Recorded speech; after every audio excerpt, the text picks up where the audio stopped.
Hi everyone, welcome to my studio. Diane here. Today we're going to be painting a abstract nature-based painting, and I'm working with an Isabey quill brush on a piece of 140-pound cotton watercolor paper. It's about 9 by 12 inches. And I'm coming in first of all with some burnt umber and some Windsor green, and I'm just splashing it on any old how and letting it all kind of more or less randomly mix. There's a bit more green coming in now, and I'm just letting the brush dance over the paper. And now I'm bringing in some Windsor violet. You can use any colour you like, it doesn't matter what colour you use. The idea is to give a random sort of background here that we'll then be able to do some ink work over the top of. So I'm working with minimal number of strokes and allowing the colours to overlap one another, which is going to obviously give some extra blends in the colour. So for example, where the green and the violet overlap, we're going to get sort of greyish tones.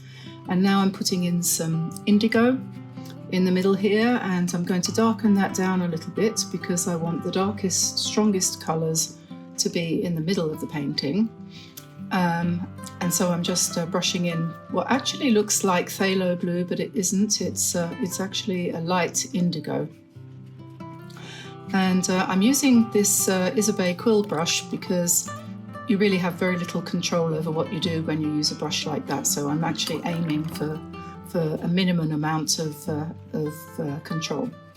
Now I've got some sap green, and I'm bringing that in along with some olive green, and just dropping that in there on the right hand side. And the next colour is Venetian red, which is a very bright brown reddish colour, and that's going to be sort of like the focal point of this background. And so I'm just spreading it out and letting it blend into the colours that I put in first of all. This paper is quite unusual because it doesn't have very much sizing on it, because it's an old sheet of paper that's been around a long time. And if you hang on to paper for a long time, you do find that it will lose its sizing and it becomes a little bit more like blotting paper. But as it happens, that works very well for this kind of background. It soaks it all up, and eventually when it does finally dry, it gives quite a nice luminous effect. And then at the bottom here, I'm just dropping in some raw sienna for the final few strokes on this stage of the painting, which I now leave to dry. And I'm coming back with a dip pen and a bottle of Sennelier sepia traditional shellac ink, and I'm going to start off by drawing the outline of some leaves and a twig, and I'm just doing this very roughly. I'm using alternating light and heavy strokes so that I get thick and thin lines. And you don't need to worry about drips. If you get some drips and drabs and things happening, that just kind of adds to the whole mood of the drawing and the painting, adds character. When you're doing this, you want to hold the pen quite a long way back from where the nib of the pen actually is, and that way you get a freer effect if you hold it well back. And try to use a tripod grip, that is to say, use your thumb and your forefinger to control the pen. Use a tripod grip, don't use a chimpanzee grip, because that's why we have opposable thumbs, so that we can actually have control over what we're doing with our hands. And using your thumb really does contribute to that, so that's my recommendation when you're doing something with a pen. And so draw whatever shape of branch that you want, draw the leaves whatever shape you like. Don't forget to overlap them and allow them to just go higgledy-piggledy a little bit, whatever you feel you want to do. And make sure you change the shapes of the leaves a little bit, like I am here. Just make some of them thicker and some of them thinner, some of them fatter and some of them thinner. And I'm drawing in the veins on the leaves as well, just to make them look a little bit more like leaves. It makes quite a big difference.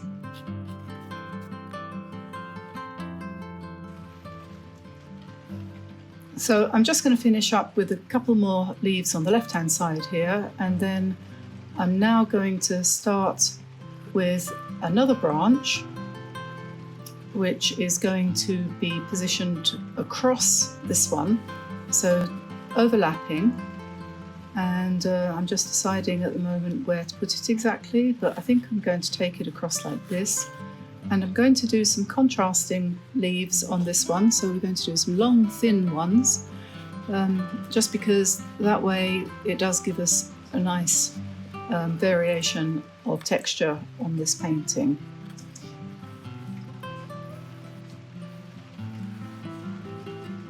So maybe I'll say something about the pen I'm using at the moment. This is just an ordinary dip pen which is designed for calligraphy.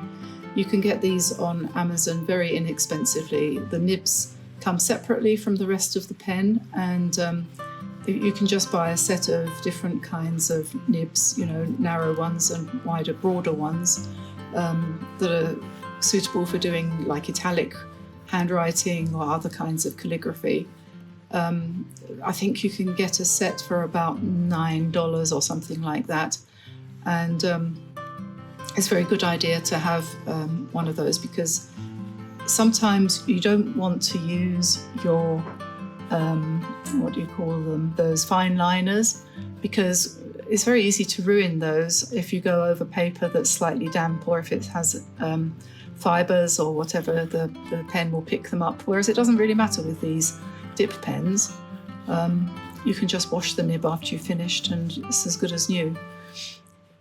So on the right hand side here I've put in another little branch of sort of spindly kind of leaves, and I think I'm going to call it a day for the inking. And the next thing I'm going to do is I'm going to turn to my white. I've got a Posca pen here, which has got quite a thick nib. I think it's about 0.8, but I can use that for dots and things like that, and that's what I'm going to do here. I've kind of gone to the darkest part of the painting, and I'm going to put in some dots and so on here, where it will show up most of all. I'm not terribly familiar with this particular pen, but I think it's going to be quite handy. I could, of course, use a brush and some gouache, or P.H. Martin's Bleed Proof White, but this is quite good. It doesn't dry as bright white as the P.H. Martin's does, though. That's much more opaque.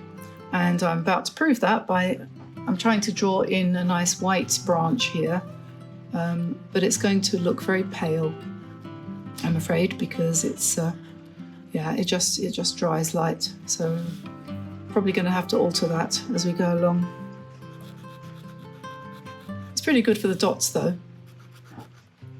and I thought, okay, now what I'm going to do here is I'm going to scribble in and see if I can make it go darker, but it's still not really working. So the next thing I'm going to try is going to be, I'm going to get myself a little brush and my gouache, and I'm going to go in and see if I can correct that problem.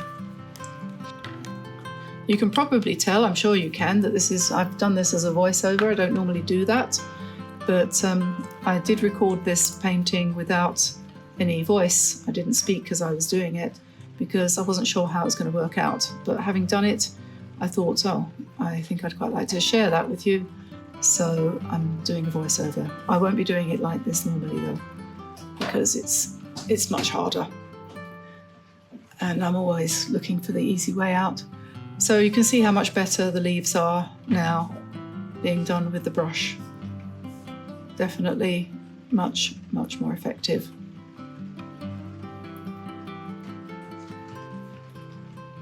And this gouache, when it dries pretty much opaque. It dries nice and white. This one is made by a company called Royal Talons.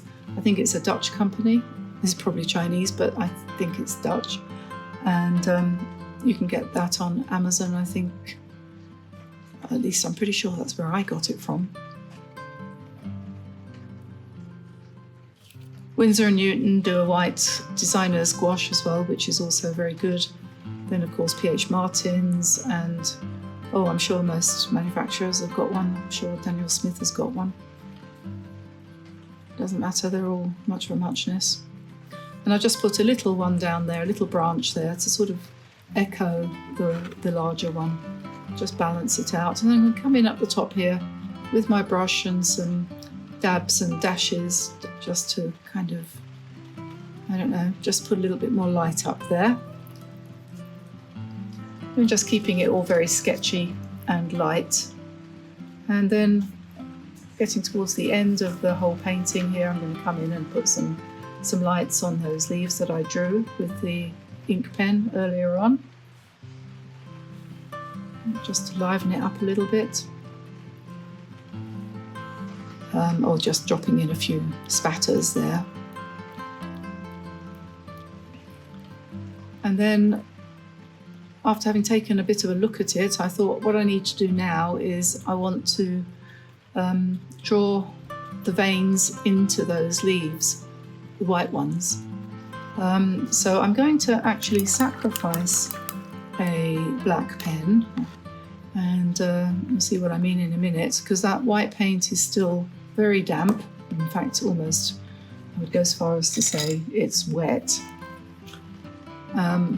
But I'm going to take a Tombow pen, a brush pen, I think this is, with a soft nib, and I'm just going to outline the leaves, and I'm going to dig into the paint and give myself some textured lines by kind of carving into the wet paint, just to give that, to make that, basically to make it work. I'm sure there are other ways of doing that that would not require the sacrifice of a pen, but it's okay. Once I'd finished, I just washed it off and it was fine. It didn't actually die in the process of creating this work of art. And I think we really are getting towards the end. You could fiddle around with it quite a lot more, but I think that's it. It just needs to dry. So I hope you enjoyed watching me do this painting today. If you did, please give me a like and subscribe, and turn on notifications so that you hear about every video when we put up a new one. And don't forget to go over to our website, dianeantone.com, where we have free sketches of lots and lots of paintings that we've done over the last couple of years. I think there are 600 videos on here now for you to enjoy, and they're all free to download. So you can just have a lot of fun over there. And I'm going to let you go now, and I will see you again soon. So bye for now, everybody. Bye bye.